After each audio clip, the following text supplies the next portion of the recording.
Enough. The big news this week, Donald Trump announced his plans to run for re-election. Why is this big news? It's 980 days away. I told you. That, my friends, is hilarious. I mean, who didn't laugh when they heard that? 980 days away. The guy just flipped off the media, the entertainment industry, academia, and everyone who does yoga in the park. You know what he's doing? He's getting you to think beyond the sale. You know, forget this collusion business. Let's talk about 2020. You know, real estate agents, they do this all the time. You know, they show you the basement and they say, you know, this is perfect for your pool table. Or perhaps that shrine to Lou Dobbs. Mine is built out of hamster skulls. The trick is to talk to you as if you've already decided to buy the house. And Trump's talking to you the same way about the White House. You know, I can already see the campaign ad. Ready to make voting for Trump great again? 45 returns for 2020. The perfect vision that will crush your face. It's the resurrection of the last election with a jacked-up agenda, including doubling the height of the wall, establishing the extreme Supreme Court, all decisions made while skydiving, and funding the all-new Department of Time Travel, featuring SEAL Team Rex. Plus, rallies on every corner with fireworks, face painting, and fights. And the best part, everyone with a pool gets a free shark. And to all you delegates out there, the first one on board becomes ambassador to Jupiter. So vote Trump 2020, the perfect vision that will crush your face. Pretty powerful stuff. So how will the Democrats respond? Is it going to be Oprah? Is it going to be Liz, Kamala, Bernie? Or is it going to be someone surprising, an unknown, who shows up at the last minute to save the day? USA! Tired of America always winning and need a timeout from all this testosterone? Then meet Reginald von Clutterberg. He's young, educated, and does a lot of cardio at the gym. And he knows what Americans want, like more kale, more man bags, more man buns, and a really quiet place nearby where you can work on your screenplay about your 6 months abroad. Unlike other candidates, Reginald von Clutterberg will make the most of his executive time by crying into a pillow. So vote Reginald von Clutterberg for president, but only if you want to. If not, no worries. It's your vote, your choice, and it's totally cool either way. Yes, Reginald. He has moxie. I'd keep an eye on him. Now, some of you might think that announcing now is too soon. I say not soon enough. I was mad that Trump didn't announce he was running for re-election when he announced he was running for election. Saves time. Which leads me to a bigger point. Remember last week when Trump said this? What happens is you fight so hard to win the presidency. You fight, fight, fight. And now only 2 years, that's a very short period. And by the time you start campaigning, it's a year. And now you got to go and fight again. It makes me laugh. Okay. What he's saying is if you're a politician, all you're really doing is trying to remain one. At least he's upfront about it, telling us that no matter what the media says, we're pretty much stuck with him for now. And it's not like the media's upset. Imagine if Trump loses. How boring will that be? At least he makes the press work for a living, unlike President Obama, who recently said his White House was scandal-free. We didn't have a scandal that embarrassed us. I know that seems like a low bar. Generally speaking, you didn't hear about a lot of drama inside our White House. True. No, it's true. You didn't hear a lot of scuttlebutt, but that's because a reporter would have been ostracized by her peers. If the White House were a bowl of soup, the press was its ladle, and the spooning never stopped. That is a mixed metaphor. It's a terrible metaphor. A terrible metaphor. So now you got the press chasing down every hot morsel, and let's be honest, there are a lot of them because Trump's White House is the most transparent thing since Brian Stelter's hair. All right, I think we have a flash poll. You know, ever since we ran Reginald von Clutterberg's ad, his popularity is skyrocketing. Let's take a look at the numbers right now. It's only been a few minutes. We have undecideds. We have undecided to 2%. Oprah and Liz are tied at 0. Von Clutterberg is at 98%. That's a testament to the power of this show. But still, let's face it, Trump is no walk in the park unless that park is full of pit bulls. He's a one-man wrecking crew. Every day he does something that shocks or angers or makes you laugh. Sometimes I think he says stuff just to say stuff.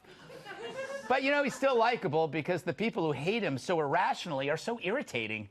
And the emotional outbursts he causes among them makes him kind of appealing. Every time an actor weeps over Trump's behavior, I like him a little bit more. That's why I can't wait for the Oscars. Period. Fun, fun, fun. Let's welcome tonight's guest. He's so sharp that people scream ouch when he enters the room. Fox News radio host Tom Shalhoub. And this man is funnier than a clown choking on a whoopee cushion made of silly string. His new book, everyone should buy it. It's called Everybody is Awful Except You. Actor and comedian Jim Florentine.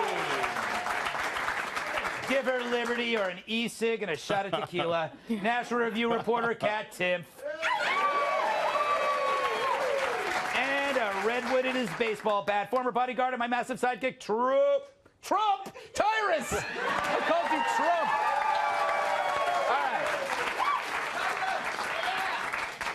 Tom, thoughts on this early announcement? Well, you know, I mean, I was hoping for something big. We had the escalator last time. He should have done something like the escalator. Yes! But there aren't any escalators at the White House, are there? There should be. There should. Maybe that's for the next term. Yes, exactly. Why don't they have escalators in the White House? That seems like something that should be updated. I always get the impression that the White House probably smells very old. You know what I mean when you go to your grandmother's house? Yes. And the candy bowls in the class? ribbon candy, which is stuck together like a big rock. That's in case there are intruders coming in. The rock of ribbon candies used to hit the intruders, but it looks so good, and then you can eat it afterward, often coated in the intruder's blood.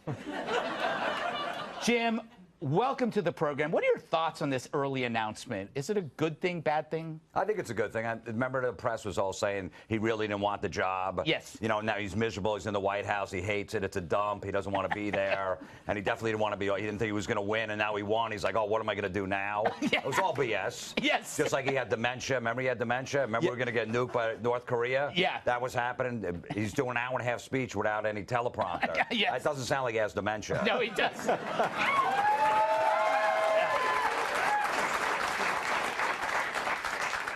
You know, it's kind of interesting, Kat. It's like, this is exactly what he would be doing. The people treat this as something new, but this is part of the whole plan of Trump. Yeah, I'm running. I'm not going anywhere. It's also part of the plan of most people who are the president once. Yes. They generally do run again. No, but not this early. This is like, was it President Obama announced like 500 days in, before? Right. 480. He must have just had a really good day. Yeah.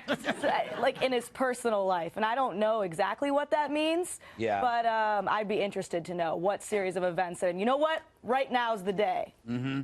I don't know, Tyrus. What do you make of this? Do you think it's, do you think he was trying to deflect away from certain issues by getting, like, thinking beyond the sale? Like, don't think about what the scandals are? No. I think I've been here before. Yes. Him and the media, they kind of have a really rough, codependent relationship. That is true. And they're like the couple that quarrels in Walmart. Yeah, and you try to get around them with your cart, but you can't. Don't make eye contact with either of them. because then they'll turn on you. Or if you try to calm them down, then they turn against you. I always just stop and watch. Yes. Yeah. I just don't work, but Trump is kind of like the girlfriend who pulls you aside by your vest before you go on the show going, I'm not going nowhere. We're together forever.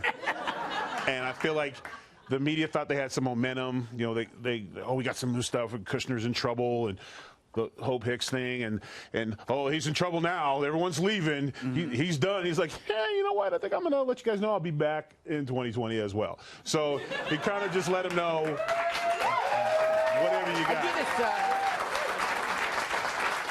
I do this whenever I'm in trouble with my wife. If it's like I always come up with something else, like, oh, wait a minute, we should think of a place to go on our anniversary.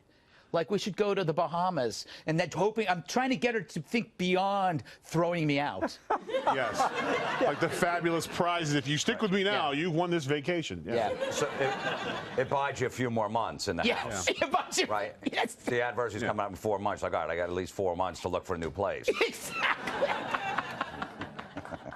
And let's be honest, the media's probably happy that he said that because they're like, because they're going to have job security for at least another, 6 years. I need him. Well, also the resistance needs him. I need people to watch my show. Go ahead, Tom. The resistance needs him as well, and I think he knows that. The thing is now that they know he's running, they always overplay their hand. Yes. And they're gonna get out. The resistance is gonna be out there, and everyone. What they do is they come back at Trump, and then everyone, even people who don't like the president, they kind of look at the alternative, and they're like, no, I think I'll go with the president. You know what? You know what? A lot of applause here tonight. The one thing I hate about this upcoming election is that it's 2020, which means you're going to get a lot of slogans that have to do with vision. Like, I don't know, Bernie Sanders 2020, perfect vision for the future. Or you can't see me, Bernie. The glasses You're just going to give that away for free, Greg? I know. This is why I should be consulting instead of doing this. No, I love this show. I love this show. But it's true. 2020, you have the two little lenses. Like, when you did New Year's Eve in 2000, they had the little glasses. Yeah. 2020, you'd have little glasses for Bernie Sanders.